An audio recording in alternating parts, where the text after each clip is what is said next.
Boa tarde, senhoras e senhores. Hoje é 7 de novembro de 2025. São 19 horas.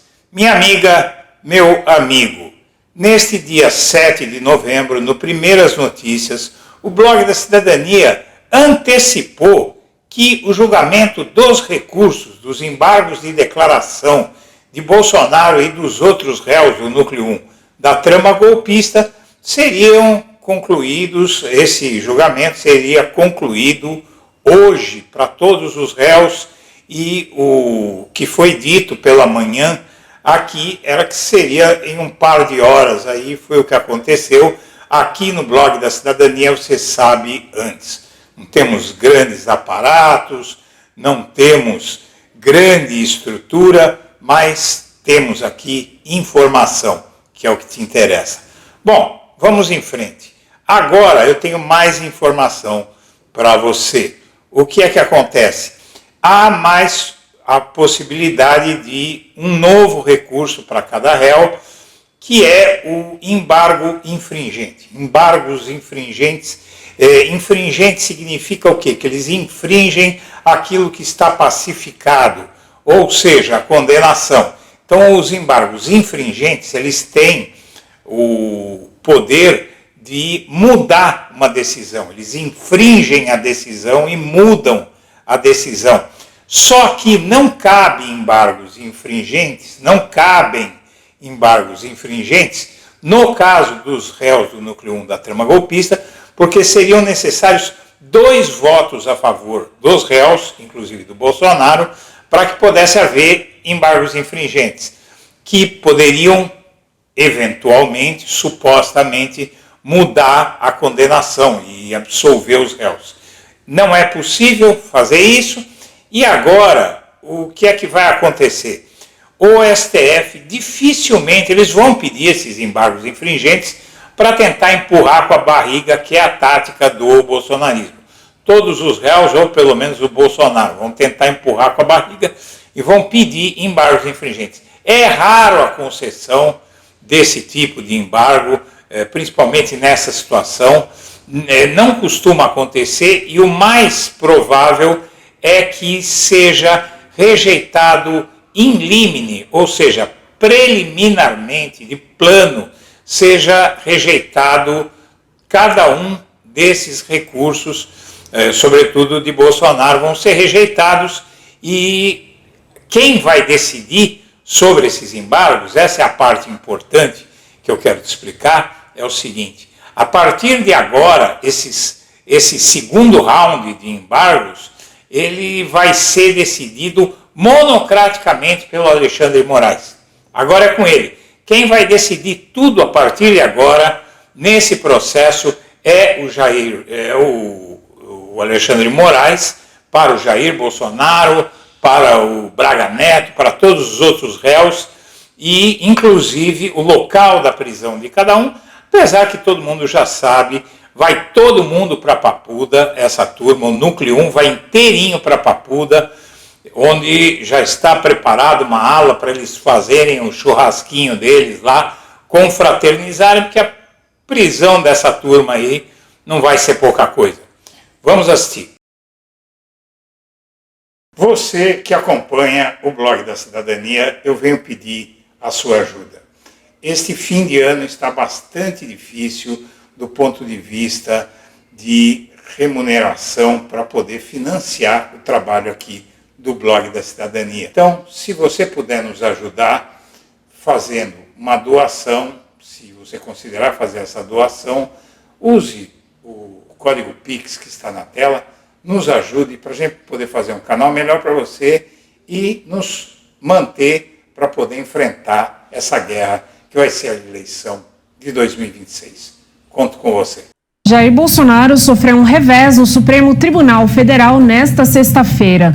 Por maioria, a primeira turma rejeitou os primeiros recursos do ex-presidente e dos outros réus no caso do golpe de Estado, mantendo as condenações de todos. Bolsonaro tem a maior pena de 27 anos e 3 meses. Até o momento, Flávio Dino e Cristiano Zanin acompanharam Moraes sem fazer ressalvas. Dessa vez, Luiz Fux fica de fora, porque ele mudou para a segunda turma do Supremo. A defesa de Bolsonaro já deu sinais de que vai apresentar outros tipos de recurso para tentar levar o caso ao plenário. Aqui você tem a decisão do Alexandre de Moraes, são 141 páginas, rejeitando os embargos. A gente vai lá para o fim já e conclui o Alexandre de Moraes. Inexiste qualquer omissão no cálculo da pena base do recorrente. O voto detalha expressamente a existência das circunstâncias judiciais amplamente desfavoráveis ao réu Jair Messias Bolsonaro, tendo fundamentado cada circunstância judicial aplicada na pena base do recorrente com o estabelecimento das premissas. Como bem ressaltado no acórdão condenatório, as circunstâncias judiciais foram aplicadas no caso concreto, com o detalhamento da fixação da pena base para cada crime em que o recorrente foi condenado, assim como na análise das circunstâncias agravantes ou atenuantes e na apreciação de eventual causa de aumento ou diminuição da pena. Inviável o argumento defensivo, suscitando contradição ou omissão na dosimetria da pena, uma vez que o acórdão fundamentou todas as etapas do cálculo da pena em face do recorrente, inclusive especificando a fixação da pena de Jair Bolsonaro com relação a cada conduta delitiva que o réu praticou. Assim, rejeito as alegações de omissão e contradição na dosimetria da pena do embargante. Diante do exposto, rejeito os embargos de declaração opostos por Jair Messias Bolsonaro. E assim ele votou para todos os outros réus. E agora, o que é que vai acontecer? O STF tem maioria, agora já não tem mais maioria, agora todos os 4 ministros já votaram contra recursos de Braga Neto e demais condenados da trama golpista, todos eles. Então, o que faltava era isso, e agora Bolsonaro pode ir a regime fechado? Pode, se ele não recorrer. Ele tem 5 dias úteis para recorrer, ele e os outros réus, né? Menos o Mauro Cid, né? Os outros 6 réus, porque o Mauro Cid já está tudo definido. Bom, no caso dos outros réus, eles podem impor ou opor os embargos infringentes, que não vão ser aceitos, nenhum embargo vai ser aceito. Tá? Vai ser taxado pelo relator do caso como tentativa de procrastinar o julgamento. E aqui está o estudo que eu fiz sobre isso, então. Vamos lá. O julgamento da AP 2668, do Núcleo 1 da trama golpista de 2022, condenou 8 réus, incluindo Bolsonaro, 27 anos de prisão e 3 meses, falta colocar aí. Em 7 de novembro de 2025, a primeira turma do STF rejeitou os embargos iniciais por unanimidade. Isso não encerra o processo. A defesa tem 5 dias úteis para novos embargos, alegando omissões na decisão da rejeição. Alexandre Moraes, decisão monocrática de Moraes. Alexandre Moraes, relator, decide sozinho sobre esses embargos. Pelo artigo 337, parágrafo 3º do Regimento Interno do STF, pode rejeitá-los de plano se protelatórios. O artigo 21, inciso 1 do Regimento Interno do STF e artigo 1023, parágrafo 2º do Código de Processo Civil Subsidiário, reforçam isso com possível multa por má-fé.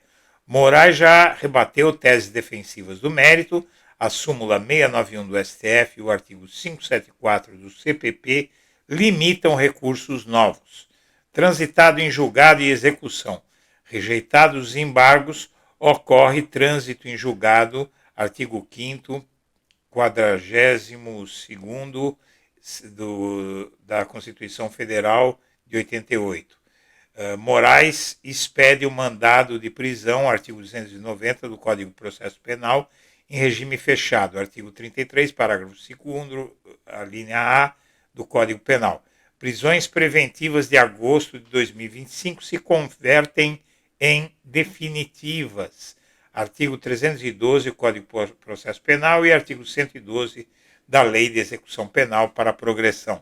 Local de cumprimento. Moraes e ninguém mais define o local artigo 11 da Lei de Execuções Penais, Papu da DF, Superintendência da PF em Brasília, Penitenciárias Federais, Catanduva, no Paraná, paramilitares, possível quartel, mas nada disso vai acontecer. O blog monitora o STF, minha amiga, meu amigo, e o desfecho vai durar poucos dias.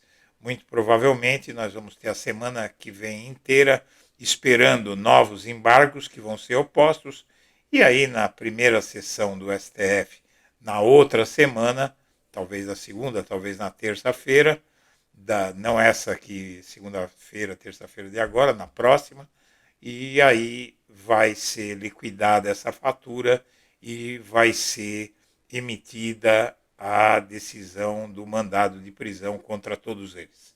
Senhoras e senhores, eu agradeço a atenção e deixo meu abraço para todo mundo.